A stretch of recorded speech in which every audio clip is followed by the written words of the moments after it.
A fitting reward. A Good Omens multi-voice podfic, written by Entanglednow and voiced by SkyAsimaru and Djap. Summary. Hell sends Crowley a reward for all his hard work, which leaves him with something of a problem. This may be partly my fault, Crowley admits. Aziraphale is currently getting a very good look at what this entails.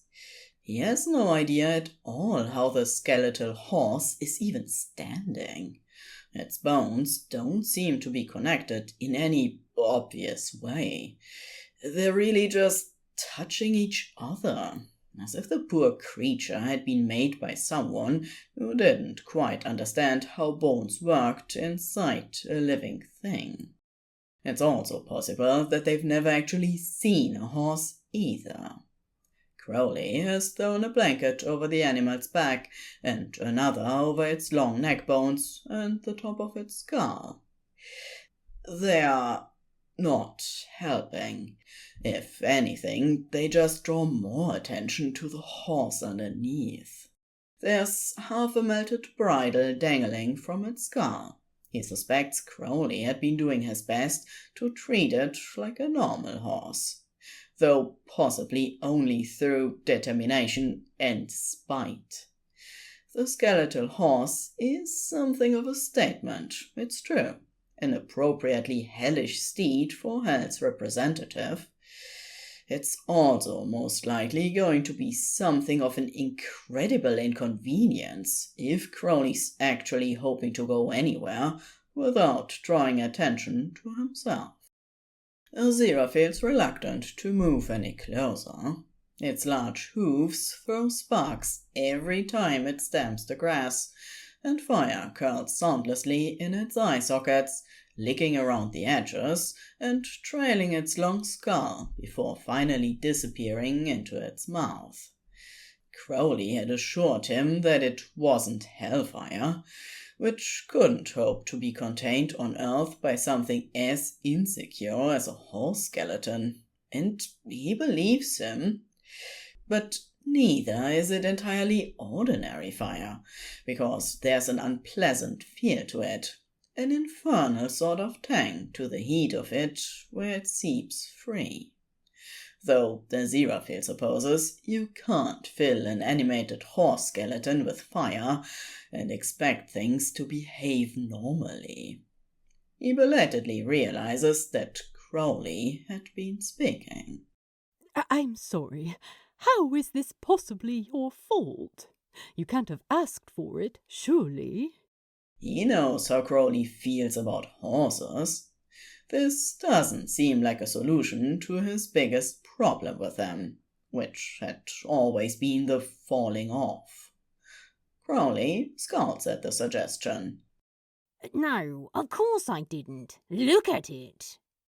He waves an arm to demonstrate all of it, which is really quite unnecessary at this point. Aziraphale has gotten a very good look. But Hell's noticed that I wasn't exactly keen on the methods of transportation they were giving me. I'm pretty sure they got it into their heads that I thought the possessed ones were beneath me, that they weren't appropriately menacing and hellish. Not because you kept falling off of them, Aziraphale points out. Crowley's expression of betrayal reminds him that he wasn't supposed to bring that up. You promised you wouldn't mention that. Aziraphale winces apologetically. Right, yes, I did. Terribly sorry. The skeleton horse is very distracting. He feels like that has to be taken into account. Yes, exactly. It's distracting. What the blessed hell am I meant to do with it? How am I meant to ride it anywhere? More to the point, how am I supposed to ride it at all? Crowley gestures towards the lumps beneath the blanket over its back. I don't think any of them down there have ever seen a horse's spine before. The horse's head dips to investigate the grass, which it promptly sets on fire, and then eats. Somehow. Aziraphale tries to find something supportive to say. It's what he does when Crowley finds himself despondent about his duties, choices, or the world at large. Crowley relies on him to be reassuring in the face of life's tribulations and disasters. Oh, I'm sure he's not so bad, if you overlook He waves a hand. the horrifying skeletal nature of him. Crowley pulls a face, which his three-cornered head and smoked lenses somehow seem to make even more scathing. Then he leans down and grasps the blanket thrown over the horse's back, likely to hide the white curves of its exposed ribs. Crowley pulls the black fabric upwards in one jerk. Oh, dear God! Aziraphale manages, because the horse's entire ribcage is filled with a boiling mass of fire, and inside the flames are the wailing, distorted faces of the screaming damned. They press between its ribs and claw at the pale bones before their melted forms are dragged back into the maelstrom. The sound, though muffled, is perfectly audible all the way across the clearing. It's the most disturbing thing he's ever been forced to listen to.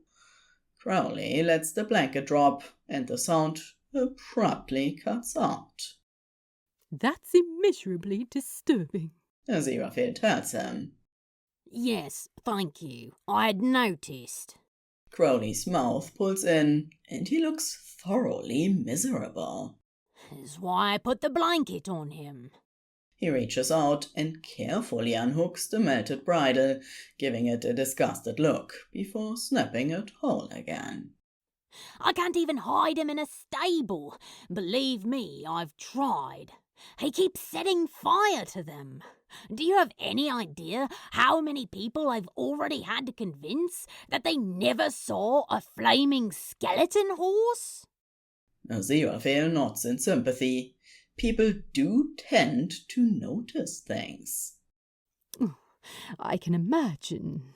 Crowley attempts to loop the repaired bridle around the horse's head, though this time without putting any of it in the parts which are actually expressing fire. I'm pretty sure he can't die, and I can't exactly give him back. You don't return gifts that hell gives you. I'm stuck with him, and I don't know what to do. Aziraphale sighs, because it's impossible to see Crowley like this and not offer help. I'm currently occupying a house by the river. It has a large stone outbuilding that I think used to be a grain store. I suppose you could, for a little while. Crowley's eyebrows rise over the top of his glasses at the offer. He makes a lot of noises all at once that Aziraphale thinks would be gratitude if he was actually allowed to say any of the words. Angel, you'd be saving me so much trouble. I'll swear it won't be for long, just until I work out what to do with him. I'll owe you one. Probably more than one. Aziraphale decides, watching the way Crowley's skeletal steed is now dripping fire onto the grass. Crowley nods. Yes, absolutely. At least 2. He holds the leather strap of the reins out, and Aziraphale watches them gently smoke in his gloved hand. Do you want to lead him, or should I? The end.